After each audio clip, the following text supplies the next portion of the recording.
everyone, Joe here from ActionX. Welcome to What's in the Tuber. Welcome back. If this is your 7th Nancy Drew Season 4 episode review. We're at the halfway mark of the season. I do apologize this episode is being out late again. I will let you know the next 2 Wednesdays we will be a day late because I have other time-sensitive matters that I can't really push back anymore, so I will not be able to review these 100% live anymore, so you will catch them on the next night over, so I do apologize, so my apologies again. It's we're at the halfway mark. We got 6 episodes left after this. We're in the home stretch, not the home stretch, but like we're winding down the second half of the season, and I'm also a little bit bummed out because right now, as many of you know, we are currently now in an actor strike as well as a writer strike. So right now, the entire cast of Nancy Drew cannot promote the show, cannot talk about the show. They can't even say anything about the show until the strike is over, which honestly is... Oh, well, don't get me wrong. First of all, overall, right, like definitely the strike is, is necessary. They need to fight for, equal for everything. The getting the equality they do deserve. Same with the writers. Everyone deserves to be paid fairly. Everyone deserves to have their future secure and everything. So definitely what they're doing right now is very important. But I do feel very bummed that the cast are not able to, I'm hopeful they'll be able to resolve things, but like realistically, considering the fact that certain comments they made about the writers recently, I mean, I don't know how long that's going to really be. So it would be horrible on a scale of like they're not able to talk about the finale of Nancy Drew at all, like to share that experience with fans, to talk about their thoughts on the series. Like usually you get your when shows end, they have like the end of season post where they talk about the feelings, the impact the show had, thanking the fans for all the support and everything. But if the strike continues onward, they can't talk about it. Like, literally, they cannot talk about it whatsoever. Not even a mention, otherwise, it's against the strike rules. So, again, I feel so bad. Hopefully, this entire strike will be over. They'll get what is fair to them, and then we're going to be able to resume back to work on making great shows and great movies right now. Also, shout out to my boy, The Rookie, which they got an Emmy nomination. Freaking happy about that. So yeah, going back into like the main prime Nancy Drew for a little bit. This was honestly just a very fun episode. It's similar to last week. We are progressing the storyline in a unique way. It's not a direct, lineation of what we have to do, but it is a fun tangent to take us a little bit, like get a little experimental with it. We are in the 4th season. Yeah, we know it's the last season, but we're allowed to have a little fun here. It's not just doom and gloom. We're wrapping up the story and everything. I really enjoyed this episode. I really, really did. I love some of the fantasy elements they put into things. I loved how the cast get to grow a little bit more. Like this episode made me feel like I knew the Drew crew were always tight. They're always like a really tight group of friends, but also they're just like a family. They're just like, I can tell like the actors and the actresses, like they were able to like kind of bring out their actual friendships into some of those scenes, and I was like really happy with that. So with that being said, let's get for the Butcher recap and talk about this week's episode of Nancy Drew. So we begin with breakfast. Nick is on a breakfast date with his lady friend. They're not officially dating yet, but they're going steady. He made her a very lovely plate of pancakes, and Nick is trying to begin to establish a life outside of the Drew crew, not talk about supernatural stuff, just trying to like be a regular average Joe. That's kind of what he wants to be, and he's trying, but it just becomes a little bit apparent that like it is kind of hard when considering the fact you literally like took care of a ghost spider last week. So I'm like, it really isn't that easy to like really kind of not talk about during breakfast, so to speak. So he's trying to like find his way to like weasel around it. Ace shows up. He's pretty pissed about Nancy, about him dancing with Tristan yesterday, and he's about to express all of his frustration towards her with him because like they're bros, but like he's like, dude, I'm kind of on a date right now. You kind of need a dip. And Ace is like, oh no worries, I'm just gonna chill on your couch for a little bit.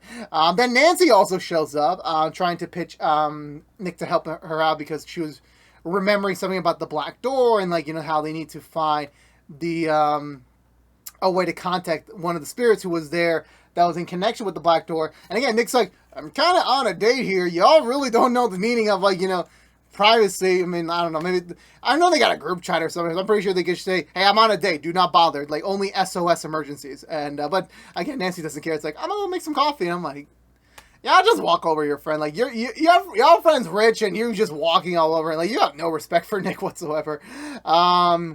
Eventually Nick is trying to weasel a lie away out of this because Nancy accidentally mentioned some crucial stuff about the investigation. Nick is trying to find a solution, get himself out of it, but it doesn't really work. So she's like, you know what? I think it's best I leave. This has been a mistake. Goodbye, Nick. And Nick's just like, you've had one very nice girl, and these two bozos ruined it with their own drama. So Nancy and Ace briefly talk. Ace is denying the fact that she witnessed him. He witnessed her dancing last night, so he's not bringing that up. He's just saying, "Oh, I had a pretty simple night at home. Nothing too crazy to talk about." Then they switched the topic over to the Black Door about how the father of the councilwoman from last week or a couple weeks ago. Her dad probably has a connection with the Black Door, so it makes sense that he may be gone, but there has to be a way to get in touch with his spirit somehow. And tonight supposedly is a very ironically, tonight is a night where you can talk to the spirits. You can talk to dead spirits if you want to. It's a crystal clear communication path, which I'm like, Nancy Drew's all about coincidences, isn't it? It's always coincidentally today happens to be the day. Coincidentally tonight has to be the night. Coincidentally we have to have the only artifact in the world right here in our little town. It's just too much coincidence. Anywho, but the only one that can get this information to get we need a personal item from the dad so they can have a strong connection with the spirit. She will probably have access to it, and it's I just kicked the woman out of office less than a couple days ago. Give the woman some space here. I don't think she wants to see me. And then they decide, you know what? It's the simple Adventure Time. You chant the name, or you say the name 3 times, and you're like, okay, that's all you need. Where they say Nickerson. I just love it, because I can tell they're just having fun here. It's they had over almost a whole year of being friends, and I'm like, yeah, we're at the point where we get to have a little fun over here, which is very sweet to see. I want to say after this point we are going to get to, where do we go from here? I want to say. We're cutting back over to the Claw. Bess and George are coming up with their legal strategy with Carson to see how they can get Bess off of her charges for illegal trespass of the Historic Society. But of course, obviously, every mention about the ghost spider and they had to fight a supernatural freaking animal that traveled them back in time. Definitely that's not usable. That's not usable in court. They'll pitch them for loonies and then they'll move on. And somehow they managed to actually create a coherent story, which it's not the best story in the world, but you take what you can get right here. You just take the wins when you can. Ryan shows up. This is actually the first time we see. I think this is the first time we've seen Carson and Ryan in the same scene together all season so far. I could be wrong though, but this is the first time they have a scene together, and it's been 2 months of airing. Ryan gets filled in partially about about the situation. He's like, okay, you know what? I can try and uncover some dirt on the captain in case we want to have some dirt over her head in case your legal argument doesn't work. Which I'm like, you know what? It is Horseshoe Bay. You need to get what you need to get. So he's commissioned on that. Also, weird thing is that Carson, when he noticed the board that George drew up of all of the notes they would need for the case, he erased all of it immediately. And I thought it was just him hiding it from Ryan. I'm like, nah, they're too close for that. So I'm like, what else is going on here? What you doing, Carson? We'll come back to this later.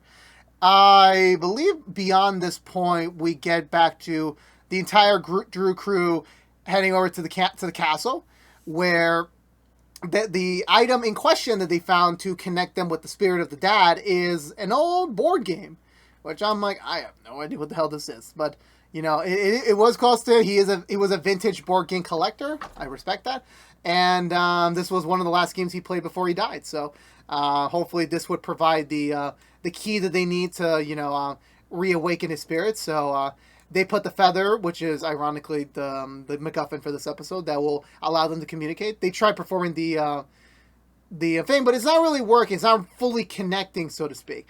But however, once they realize, okay, you know what, maybe it's a dud. Let's call it a day, guys. Let's take a day off. Let's just go do our own personal shit for once instead of trying to focus on saving the town again. Nancy's like, no, wait, hold on. Maybe it's in the box. Maybe the reason why we can't talk to him because it's in the box. Which I'm like, okay, fine. Let's try and pan the episode. Let's play along with this. But as soon as they open the box, I want to say either the.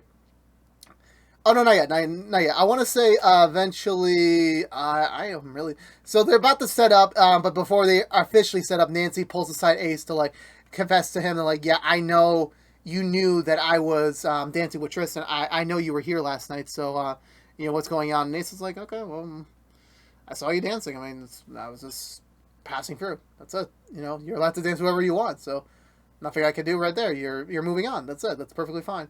I don't care. Nancy drops the dice, and for some reason, the game suddenly gets activated where, like, all the pieces, like, all the board, everything's nicely laid out, but none of them touched it. And then they look over to the other side of the room, and they find 5 eerie Grims, as they call them. The gatekeepers of the game that, they have to play the game, otherwise they're all going to die. So it's like, fuck. So they got no choice. They got to play the game. They got to find a way to get the spirit out and also prevent not dying each other.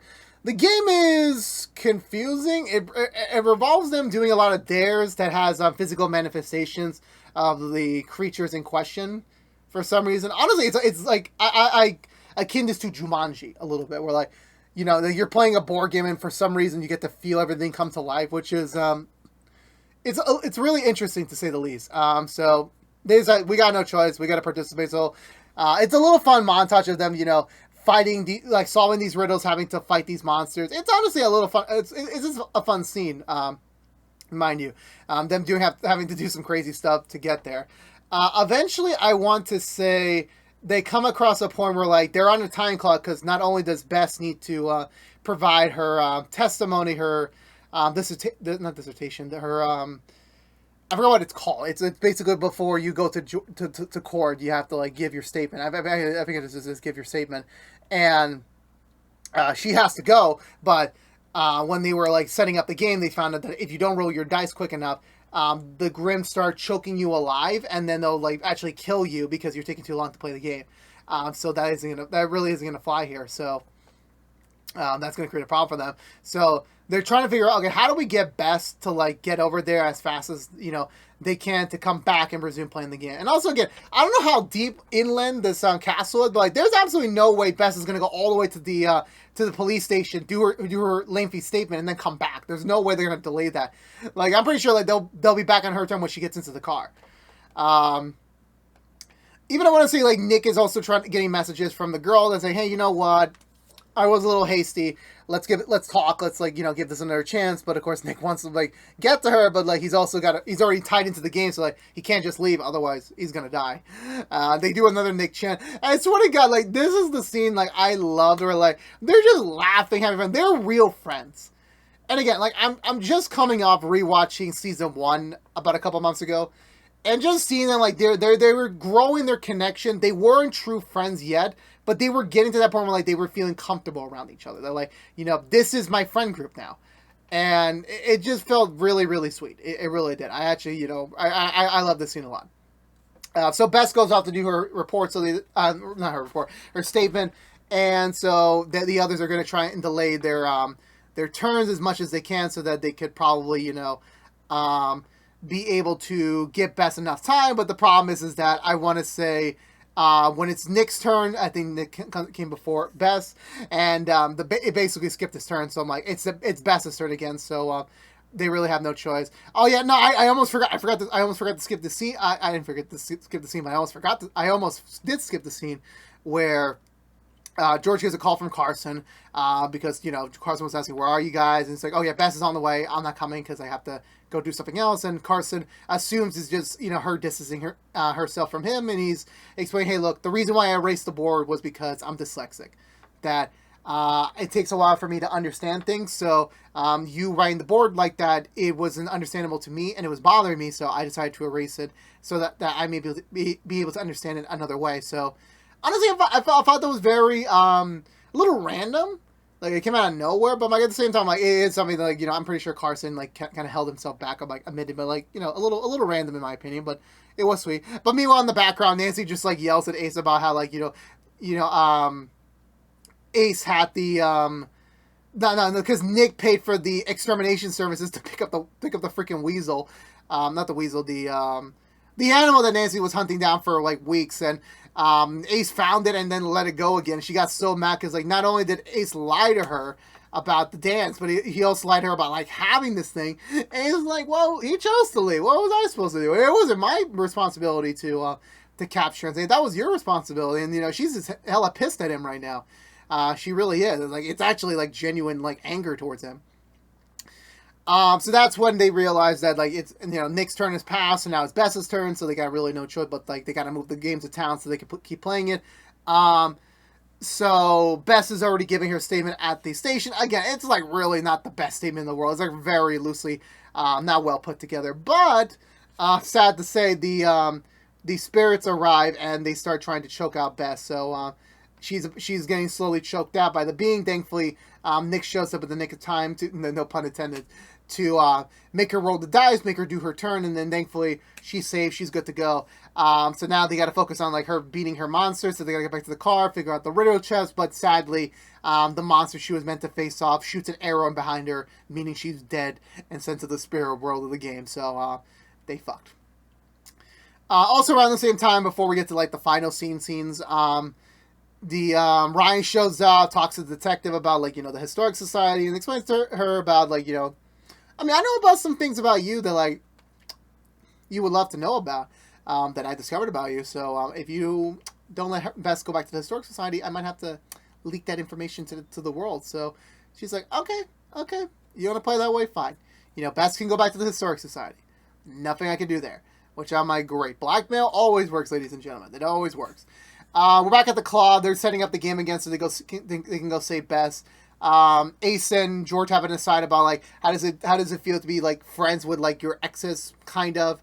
And George is like, it's hard. Like, I'm just trying to put myself into school, into work, into my system, basically to everything to ignore the situation at hand.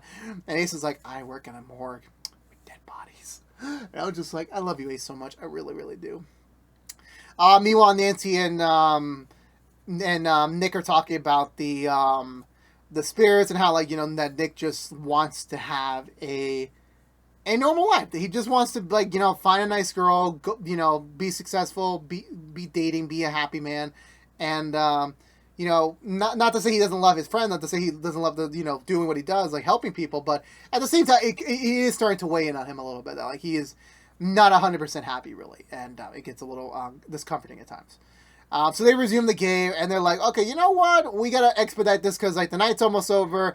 Even if we get these things done, we'll only have like a very limited window to contact the ghosts. So they're like, you know what? We're all gonna go to the graveyard, and Nick's gonna go fight the Grims. Which I'm like, wow, y'all really fucking suck. Y'all really fucking suck here. So they all kill themselves, you know, figuratively speaking. And the Grims show up. Nick like has to be an action hero for like this entire scene. And I really do like this scene. I really do. Where like Nick is actually like fighting these Grims, actually like doing some real stunts here. And then halfway through his fight, the girl comes back. And Nick, and again, so the thing about these Grims is like you can only the person that its turn it is can see them. No one else can really see them. So she's just like, what the fuck is going on here? Like, I think you got problems, man. I gotta go. And Nick's trying to like convince her, like, hey, look, I really like you. You know what? This is what I really do. Like, you know, it can be crazy sometimes, but you know, that's my life. So you're gonna have to deal with that if you want to stay. She actually does stay. She actually does help him fight one of the last Grims for a little bit, allowing Nick enough time to like actually kill the Grim. So thankfully it's over, and yeah, they beat the game. So everyone gets woken up. They just look around about like, you know, all the damage Nick did, and I'm just like, damn, y'all really couldn't find a nice cleaner way to do this. They get the little green ball that the head Grim had. So they put one of their tokens in there, and it releases all the spirits that died while playing the game, including the dad they're looking for. But sadly, the night's over, the moon's out of position, so they lose connection with the ghost. So They lost an opportunity. So even though technically they weren't able to find out where the black door is, they managed to do to save us a good amount of lives. So that is a win. It's a win. Someone not like the win they wanted, but a win's a win, kind of speaking. So yeah, I think that's where we split off with everyone. Nick goes back home. The girl shows up before. She is kind of open to the idea of dating Nick. Like definitely it is a bit different, a bit weirder, but it is something that she is like genuinely interested in exploring. So they kiss and like I guess officially start like dating. I want to say, yeah, so George goes meets up with Carson. George, thanks Carson for like, admitting to her like about his condition. It's not the most easiest things to admit. And yeah, and she's like even admitting that like, maybe I have ADHD too. Like I never was properly diagnosed growing up, but it's something that she noticed growing up, but it's something that hopefully that maybe won't affect her. And Carson's like, you know what? It doesn't matter what you have. Like, if you put in the hard work and everything, you can achieve anything you want to do. So definitely a good lesson for everyone out there. Bess is escorted by Ryan to go back to the Historic Society, allowing her to like resume her work, resume her life. However, the people that were against Bess by getting the Historic Society shut down temporarily, leaves her like a grim message on her doorstep saying that okay, you can move back here, but like don't get comfortable. Don't get comfortable.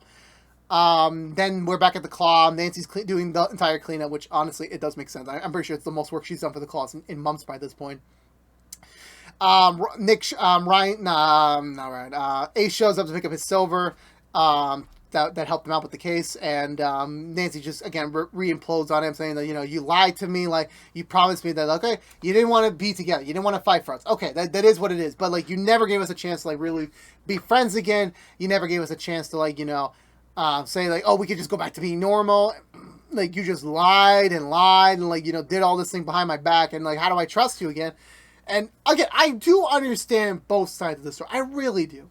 Like, I've been through where Ace has been before. I've been through that. Where, like, if you see the woman you love or a woman you care about, someone you actually genuinely have feelings for, and this isn't a simp moment. I'm not trying to say that at all. Like, when you have genuine feelings for someone and you see them with another person, it hurts like shit. Okay, you could say, be cold, turn off your emotion. No, it is not that freaking easy. It's not. I went through that. It's hard. And I can relate to Ace. Was Ace's action of releasing the ferret smart? No, because like there's a whole family that's waiting for that ferret, so like you basically made the problem even worse for them. But I do understand where both are coming from. Like definitely don't lie to someone you care about. Never lying's never the solution. And the other tail of it, like being that type of person, like just like be a little petty, like it isn't wrong. But like Nancy should not dismiss Ace's feelings like that too, because like Ace is doing it out of pure love. He's trying to protect her. She's trying to make sure she lives so they both even have a future to look forward to, even if it's not together. But they couldn't proceed forward with the conversation. Ace decides to leave and leaving Nancy all alone, like, think of her thoughts. But then she notices the game still making noises. She goes over there. It's still the same ghost as before, the one they're looking for. He's yelling like over here, and it's like surrounding town hall, meaning that he's still trying to communicate them beyond the grave still, even if the night's over, indicating that the black door must be in City Hall somehow, or the next clue is at City Hall. But that wraps up this episode of Nancy Drew. I enjoyed it a lot. I really did. The Jumanji style episode, kind of style. It was fun to see. I think it was enjoyable. Definitely seeing Nancy and Ace have a lot of bumps in the roads of like trying to figure out what are we now is like honestly a really good question to ask. Like it's not that easy. Like you can't just confess your feelings for someone and then immediately try to go back to normal. It's not that easy. It really isn't. But I think they're handling it in a very appropriate manner. Like there's a lot of untapped emotions that they both have to release. It's cute that not cute, but like it's nice that Nick is like actually trying to pursue a life outside the Drew crew, actually trying to formulate something for himself for once that isn't like in the benefit of others. Nice to see George bonding more with Ace and Carson via some shared experiences. I think that's more nice team bonding, nice family bonding moments over here.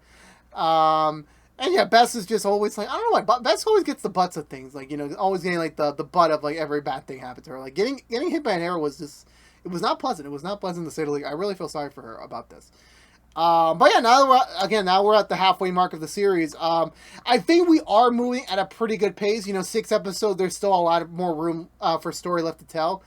I really don't know how much more layered you can get with this mystery. Like I'm still waiting for like that big 90-degree extra step of making the story more bigger. I'm still waiting for that, but we haven't gotten that point yet.